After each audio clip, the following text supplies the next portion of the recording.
రాజకీయాల్లో రాజకీయ పార్టీల మీద ద్వేషాలు ఉంటాయి కానీ ఒక్కొక్క సందర్భాల్లో ఆ రాజకీయ పార్టీలో ఉన్న నాయకులకి మాత్రం ఆఫ్ ద లైన్ మంచి సత్సంబంధాలే ఉంటాయి. అంతెందుకు ఒకప్పుడు చంద్రబాబు నాయుడు గారు, వైఎస్ఆర్ గారు కూడా మంచి స్నేహితులని చెప్పుకునేవారు. కానీ ఇప్పుడు తాజాగా జోగి రమేష్ ఒక ఫంక్షన్కి అటెండ్ అయ్యి, అది కూడా తెలుగుదేశం పార్టీకి సంబంధించిందే, గౌతు లచ్చన్న విగ్రహావిష్కరణకు సంబంధించి నూజివీడు దగ్గర.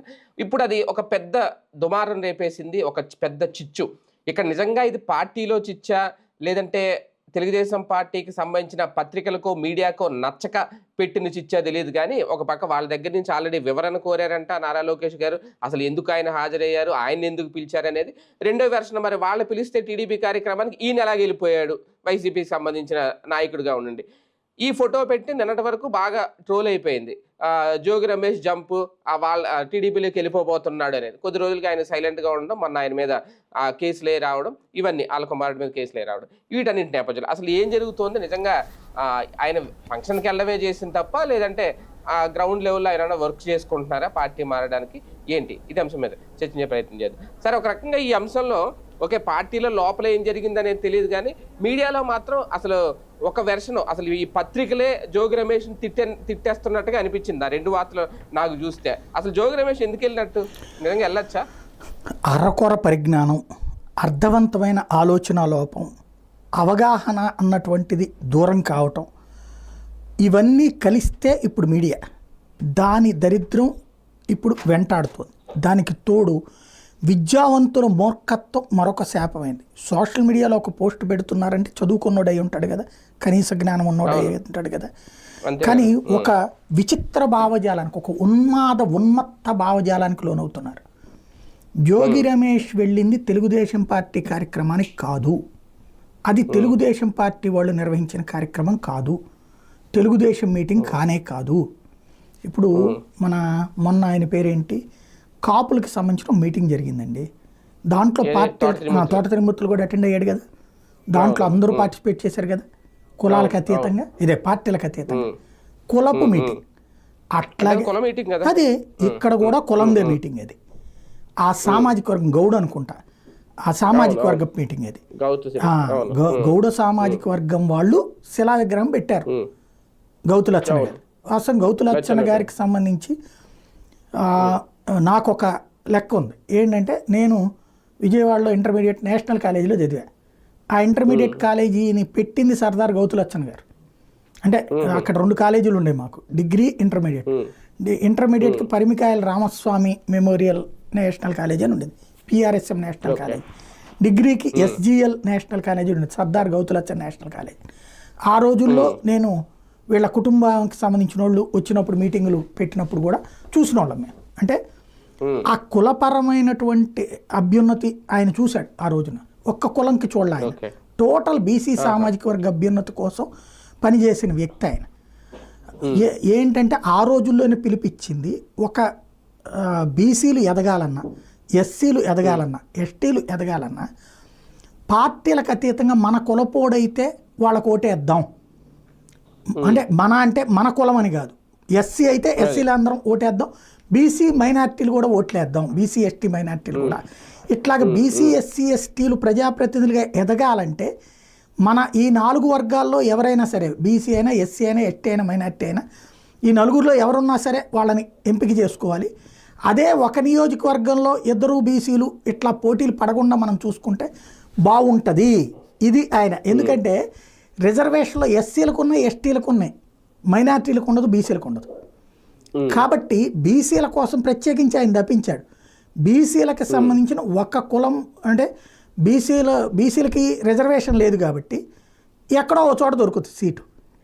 అక్కడున్న ఒక బీసీని దెబ్బ కొట్టడానికి ఇంకొక బీసీని పెడితే మనం అక్కడ జాగ్రత్తగా ఉండాలి, బీసీలుగా మోసపోవద్దు. ఓసీల మీద బీసీలు పోటీ చేస్తే, బీసీగా పెట్టినప్పుడు మొత్తం బీసీ, ఎస్సీ, ఎస్టీ, మైనార్టీ ఒక్కటై ఆ బీసీని గెలిపించండి, అప్పుడు భవిష్యత్తులో మనం ఎదుగుతాము. ఇది ఆయన ఆనాడిచ్చినటువంటి పిలుపు. ఇవాళ రోజున మనందరి కళ్ళ ఎదురుగుండా కనబడేది కృష్ణయ్య గారు. సరే, ఈయన రాజకీయాలు రకరకాలు చేసుకొచ్చారు. ఆయన ఆనాడు రాజకీయాలకు అతీతంగా వ్యవహరించిన వ్యక్తి సర్దార్ గౌతు లచ్చన్న గారు, కాంగ్రెస్ నాయకుడు ఆయన. యాక్చువల్గా చెప్పాలంటే సర్దార్ గౌతు లచ్చన్న గారు కాంగ్రెస్ నాయకుడు ఆయన. ఆ రోజుల్లో అందరూ కూడా ప్రధానం కాంగ్రెస్ నుంచి వచ్చినటువంటి వాళ్ళే కదా, కులాల వారీగా కానీ ఇవన్నీ కూడా. అలాంటి వ్యక్తి ఆయన విగ్రహావిష్కరణకు వెళ్ళాడు జోగి రమేష్. పిలిచింది అందరినీ పిలిచారు వాళ్ళు. గౌతు శిరీష గెస్టు, అట్లాగే పార్థసారథి గెస్టు, ఇటు జోగి రమేష్ గెస్టు. ఆ స్టేజీ మీద అతను మాట్లాడాడు. ఒకటి, జోగి రమేష్ అక్కడ తన పార్టీ లాయల్టీ ప్రకటించాడు, లేదా రాజశేఖర్ రెడ్డి కుటుంబం పట్ల లాయల్టీ ప్రకటించాడు. కానీ ఆ విషయంలో మిగతా ఇద్దరు ఆ స్టేజ్ మీద ఉండటం అన్నది వీళ్ళకి నచ్చల. ఇప్పుడు ప్రస్తుతం నడుస్తున్నది ఏంటంటే బ్యాక్ సీట్ డ్రైవింగ్ లేదా షాడో ముఖ్యమంత్రులుగా తయారైపోయారు ప్రతి ఒక్కళ్ళు. ఇవాళ చంద్రబాబు గారు ఏం చేయాలో పత్రికలు డిసైడ్ చేస్తాయి, లోకేష్ గారు ఏం చేయాలో సోషల్ మీడియా యాక్టివిస్టులు డిసైడ్ చేస్తారు. మీకు అంతెందుకు సార్, మీకు గుర్తుంటే ఎన్నికలకు ముందు గుంటూరు సెంటర్లో చిల్లీస్ రెస్టారెంట్ దగ్గర వంగవీటి రంగా గారి విగ్రహం పెట్టినప్పుడు వైసీపీ నేతలు అందులో వస్తే దానికి వంగవీటి రాధా హాజరయ్యాడు వచ్చి. అప్పుడు కూడా మొత్తం ఆయన వైసీపీలో కానీ ప్రచారం కూడా గట్టిగా జరిగింది. కాకపోతే ఎక్కడలాగా ఎక్స్ప్లెనేషన్స్ ఇచ్చుకొని వీళ్ళిద్దరూ ఇప్పుడు దీనికి సంబంధించి ఎక్స్ప్లెనేషన్ కూడా ఇచ్చారట. ఆ పరిస్థితి అప్పుడు రాలేదు. మరి దానికి దీనికి డిఫరెన్స్ ఏంటనేది నాకు అర్థం కాలేదు. నేను అంటుంది అదే, అక్కడేగా మీరు చెప్పిన ఆ వంగవీటి రంగ విగ్రహం ఎదురుగుండానే మండల్ విగ్రహం పెట్టారు బీసీలు. అప్పుడు పార్టీలకు అతీతంగా అందరూ వచ్చారు. అవును, అదే కదా, వైసీపీ వాళ్ళు వచ్చారు, తెలుగుదేశం వాళ్ళు వచ్చారు. అవును అవును. అప్పుడు ఎప్పుడు లేనిది ఏంటంటే ఇప్పుడు సోషల్ మీడియా ఓవర్ రియాక్షన్ ఇక్కడ. అది కూడా బీసీలు కాబట్టి వాళ్ళని వెంటాడారు. మరి ఎందుకు మొన్న త్రిమూర్తుల విషయంలో మాట్లాడలే అప్పుడు? మరి ఇక్కడ ఎందుకు వచ్చింది? ఇది పోనీ తెలుగుదేశం పెట్టిన మీటింగా కాదు. కాకపోతే జోగి రమేష్ మాట్లాడిన దాంట్లో రాజశేఖర్ రెడ్డిని గుర్తు చేసుకున్నారు. అది వీళ్ళకి నచ్చల. రాజశేఖర్ రెడ్డి అయినా జగన్మోహన్ రెడ్డి అయినా పేరు వింటే నర్నరాన పురుగులు పాకినట్టు ఉంటుంది. వీళ్ళకి ఒళ్ళు జలధరించిపోద్ది, వీళ్ళకి విపరీతమైన ద్వేషం వచ్చేస్తాయి, ఒక రకంగా కళ్ళు ఎర్రబారతాయి, విపరీతమైన కోపం వచ్చేస్తాయి. అందులో నుంచి పుట్టుకొచ్చిందే ఈ గొడవ అంతా. ఎందుకు అంటే అతను ఆ స్టేజ్ మీద మాట్లాడింది ఏంటంటే అసలు గౌతులచ్చన్న గారిది హైదరాబాద్ రవీంద్ర భారతిలో 100వ సంవత్సరం కార్యక్రమం నిర్వహించిందే రాజశేఖర్ రెడ్డి ఆనాడు ముఖ్యమంత్రిగా. అది గౌతులచ్చన్న గారికి రాజశేఖర్ రెడ్డి గారి అంటే ఉన్నటువంటి ప్రేమ. ఆయన ఒక కులపు వ్యక్తిగా చూడలేదు, జాతీయ నేతగా చూశాడని చెప్పేసి చెప్పుకొచ్చారు. అది తర్వాత ఆయన పాపం అందరి గురించి మాట్లాడాడు. శిరీష్ గారు కష్టపడి పైకి వచ్చారని చెప్పారు. అట్లాగే ఇంకో పిలుపు కూడా ఇచ్చాడు, బీసీలు అందరం ఒకళ్ళనొకళ్ళు గౌతులచ్చన్న గారి పిలుపు పాటిద్దాము, ఒకళ్ళ మీద ఒకళ్ళు శత్రుత్వాలు వద్దు అన్నటువంటి. అంతే తప్పించి ఇందులో ఎక్కడ వేరే రాజకీయం లేదు, కులపు రాజకీయం. అది మన కులపోళ్ళను మనం కాపాడుకుందాం అన్నట్టు. మరి బీసీలు కాబట్టి ఈ మాట మాట్లాడతారు. ఇప్పుడు రెడ్డి సామాజిక వర్గానికి సంబంధించిన మీటింగ్లో అన్ని పార్టీలకు అతీతంగా జరుగుతున్నారు కదా. అగ్ర కులాలకు సంబంధించిన పార్టీలకు అతీతంగా కూర్చోవచ్చా? బీసీలకు సంబంధించి అది కూడా గౌడు సామాజిక వర్గం వాళ్ళు అందరు కలిసి కూర్చుంటే దాంట్లో బూత. అందులో పోనీ ఏమన్నా చంద్రబాబుని దూషిస్తేనో లేకపోతే లోకేష్ దూషిస్తేనో ఈ ప్రభుత్వాన్ని ఏమన్నా తిడితే ఖచ్చితంగా తప్పే దాంట్లో. అప్పుడు వీళ్ళు మాట్లాడకపోతే తప్పే. అతను మాట్లాడింది గౌతులచ్చన్న గారి గురించి మాత్రమే. నేను విన్నా అతని మాట బయట కూడా ప్రత్యేకించి ఇది వైరల్ అయ్యాక వింటే అతను మాట్లాడింది గౌతులచ్చన్న గారి గురించే. కాకపోతే ఒకటే ప్రస్తావనలో రాజశేఖర రెడ్డి ఆనాడే నిర్వహించాడు ఈ కార్యక్రమం, అంత వాల్యూ ఉంది రాజశేఖర రెడ్డికి అని చెప్పాడు. అది వీళ్ళకి నచ్చలేదు. అంతే జరుగుతుంది. మొన్న వాసంశెట్టి సుభాష్ మంత్రి పెట్టినప్పుడు కూడా ఆయన ఏదో సిఐ మాట్లాడాడని చెప్పి అది హైలైట్ అయింది. కానీ ఆ మీటింగ్ లో కూడా మీరు అబ్జర్వ్ చేసుకుంటే 2 పార్టీల నాయకులు వచ్చారు గ్రౌండ్ లెవెల్లో, అంటే సీనియర్లు రాకపోయినా సరే. కాకపోతే ఇక్కడ సెట్టిపల్లి జిల్లాకి సంబంధించిన మీటింగ్. కాకపోతే ఇక్కడ ఏంటంటే మరి ఇక్కడ వైసీపీలో ఇంకా బీసీ నాయకులు ఉన్నారు, గౌడ్ నాయకులు ఉన్నారు. గౌతు శిరీష్ గారు చెప్పింది కూడా, ఆమె చెప్పింది కూడా ఏంటంటే మాకు తెలియదు ఎవరు వస్తున్నారని, అందుకని తెలియక జరిగిన తప్పు అనేది ఒక ఎక్స్ప్లెనేషన్ ఇవ్వడం. ఒకవేళ మరి జోగి రమేష్ వస్తున్నారని తెలిస్తే మరి ఆవిడ ఆగిపోయేదో లేదంటే ఈయన్ని క్యాన్సిల్ చేసేదో. రాజకీయ పార్టీలు లేదంటే ఇటువంటి మీటింగ్లు కూడా కుల మీటింగ్లో కాకుండా పార్టీలకు అనుకూలంగా చేయాలా, వాళ్ళ పార్టీ వాళ్ళనే పిలవాలా, ఆ సంకేతం ఏమన్నా జోగి రమేష్ మీద ఉన్న ద్వేషం కనబడుతుందా ఇక్కడ పార్టీకి? రాబోయే రోజుల్లో ఇక తేల్చుకోవాలి. బేసిక్గా అయితే కనుక ఇది జరిగితే ఆయా కులాలకి నష్టం. ఎందుకంటే కులాలకు అతీతంగా కలిసి ఉండటం అనేటటువంటి ముఖ్యమైనటువంటి వీళ్ళు. ఇదే మామూలుగా అయితే నాలాంటి వాళ్ళం అయితే కులాలు ఏందండి పోండి అంటాం. కానీ ఇక్కడ కులాలకి కులం గనక వీళ్ళకి లేకపోతే బీసీ ఎస్సీ ఎస్టీలు ఎదిగేవాళ్ళు కాదు, కుల సంఘటితత్వం లేకపోతే ఎదిగేవాళ్ళు కాదు వాళ్ళు. అవును వాళ్ళని ఈ వర్ణ వివక్షలో లేకపోతే కుల వివక్షలో ఎప్పుడో తొక్కవతలు పడేసేవాళ్ళు, ఆ తొక్కడం కంటిన్యూ అవుతా ఉంది. కాబట్టి ఇప్పుడు వాళ్ళను ఒకళ్ళకొకళ్ళు అండగా నిలబడాల్సిన టైం.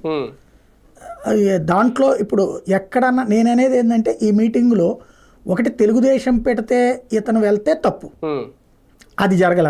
తెలుగుదేశాన్ని కాదు, అది కుల సంఘ మీటింగ్. అంటే ఈయన కూడా సార్ ఒకటి అంటే మామూలుగా నా డౌట్ అంతే, ఈ ఓకే వీళ్ళ తెలియదు అనుకోవచ్చు, గౌతు శిరీష్ వస్తే నీకు తెలీదా, పాత సారథి వస్తాడే నీకు తెలీదా, కొన్ని ఈయన బాయ్కాట్ చేయొచ్చు కదా. వాళ్ళకి తెలుసు, ఈయనకి తెలుసు, వాళ్ళకి ఈయన వస్తాడని తెలిసి ఈయనకి వాళ్ళు వస్తారని వాళ్ళు తెలియదని చెప్పేశారు. కులాలకు అతీతంగా అదే ఏదో చెప్తారు, ఇక బాగోదు కాబట్టి అది డిమాండ్ చేస్తున్నారు కాబట్టి. ఎందుకంటే ఇన్విటేషన్ లేకుండా వస్తారా ఏంటి, ఇన్విటేషన్ ఉన్నప్పుడు దాంట్లో రాసి ఉంటుంది బేసిక్గా. కాకపోతే ఏంటంటే ప్రెషర్ పెరిగేటప్పటికి ఆ మాట మాట్లాడుతున్నారు, తప్పేంటని అడగాల్సింది పోయి.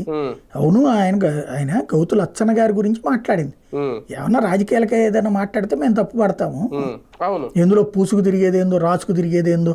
పోనీ అతను ఏమన్నా తెలుగుదేశంలోకి వస్తే ఎవడన్నా తీసుకుంటారు, పోనీ వీళ్ళిద్దరు ఏమన్నా చంద్రబాబు నొప్పించి తెలుగుదేశంలో తీసుకొచ్చే సీన్ ఏమన్నా ఉంటుందా? ఇంకోటి పోనీ నియోజకవర్గ పరంగా చూస్తే, ఇంకోటి నియోజకవర్గంలో చూసిన మైలవరం నియోజకవర్గంలో ఆల్రెడీ ఇప్పుడు వసంత కృష్ణ ప్రసాద్ ఉన్నాడు, దేవినేని ఉమాండ, మళ్ళీ 3 ఆయన ఈయన తెచ్చుకుని పెట్టుకుంటారు. ఇతను కూడా అక్కడి నుంచి తీసేసి పెడన ఇప్పుడు పెనమలూరు కిందసారి ఈ దఫా మైలవరం ఇచ్చేశారు కదా, ఇతను అక్కడ పని చేసుకుంటున్నాడు. ఇతను వాళ్ళు ఎందుకు చేస్తారు అక్కడ బేసిక్గా? కాబట్టి ఏంటంటే బ్యాక్ సీట్ డ్రైవింగ్ జరుగుతుంది. సోషల్ మీడియాలో ఈ అధికారిని తీసేయండి, ఆ అధికారిని తీసేయండి, లేకపోతే వీళ్ళ మీడియాలో అనుకూల మీడియాలో కూడా ఇదే విధమైన కథనాలు. ఓ రకంగా చెప్పాలంటే ఒక విచిత్రమైనటువంటి భావోద్వేగాలను క్రియేట్ చేస్తున్నారు వీళ్ళకి వీళ్ళే. పార్టీలు అనేటటువంటిది అట్లాగా మరీ చివరికి విచ్చలవిడిగా తయారు కాకూడదు. పార్టీ అంటే రాజధర్మం పాటించాలి, రాజధర్మంలో ప్రభుత్వం అనేటువంటిది రాజధర్మం పాటించాలి. పార్టీ వ్యక్తిగతంగా వేరు, ప్రభుత్వం అనేది రాజధర్మం ఉండాలి. రాజధర్మం పాటించని ఎట్లా? రాజధర్మం అంటే ఏంటి? కుల మత వర్ణ వర్గాలకు అతీతంగా నడిపించడం. ఇక్కడ భావోద్వేగాలకు అనుగుణంగా నడిపించమంటున్నారు ప్రభుత్వాన్ని. దీనివల్ల ఏంటంటే వాళ్ళ ప్రభుత్వం తప్పులు చేయాల్సి వస్తుంది. ఈ తప్పులకి బాధ్యత రేపు పొద్దున వీళ్ళు ఎవరన్నా ఎత్తున పెట్టుకుంటారా? రేపు అంతా అయిపోయాక మేము చెప్పింది సరిగ్గా లేదని చెప్తారు వీళ్ళే, లేదా మేము చెప్తే చేసేయాలా వాళ్ళకి తెలియదా మాత్రం అని కూడా అంటారు దెబ్బతిన్నాక. కానీ ఇందులో రాజకీయ నీతి ఏంటి సార్? ఇప్పుడు వీళ్ళు అడిగారు, ఈయన ఏదో క్షమాపణ చెప్పాడంటే పార్థసారథి గారు, ఈమె కూడా ఏదో వివరణ ఇచ్చారు. మరి వైసీపీ వాళ్ళు కూడా జోగి రమేష్ ని అసలు నువ్వు ఎందుకు వెళ్ళావు ఆ పార్టీ కానీ అడగాల? ఎందుకు అడుగుతారు? వాళ్ళు సాక్షిలోనే వేశారు అది. అతను ఏమైనా బూతులు మాట్లాడితే జగన్ పెడతానో వ్యతిరేకిస్తానో తప్పు పడుతుంది. అట్లాంటి అమాయకత్వం ఉంటే కనుక ఈ పార్టీకి జరిగి ఉండేది, దానికి కూడా విశ్వసనీయత ఉండేది కాదు. వాళ్ళు అడగరు. ఇక్కడ బేసిక్గా ఏంటంటే ఇంకోటి, అతను రాజశేఖర రెడ్డి గురించి గొప్పగా చెప్పుకొచ్చాడు అక్కడ.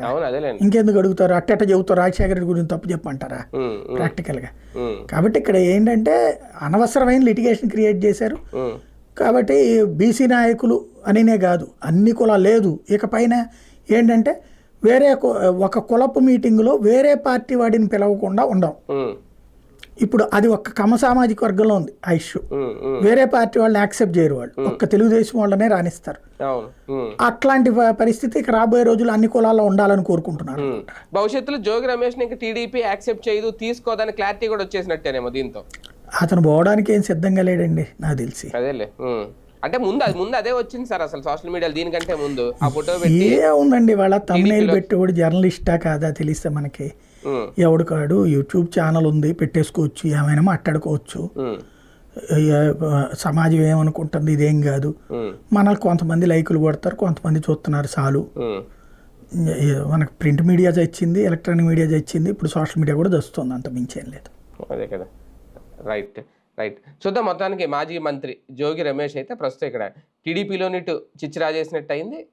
ఆయనకి సంబంధించి కూడా ఇక్కడ ఆయన మీద ఎంత ద్వేషం ఉంది, ఎంత విద్వేషం ఉంది టీడీపీ నాయకులు అనేది కూడా తెలిసి వచ్చింది. మరి వైసీపీ అయితే దాని గురించి ఏం అడగలేదు, అడుగుతుందో లేదు. జోగి రమేష్ ఏమైనా క్లారిటీ ఇస్తారేమో చూడాలి.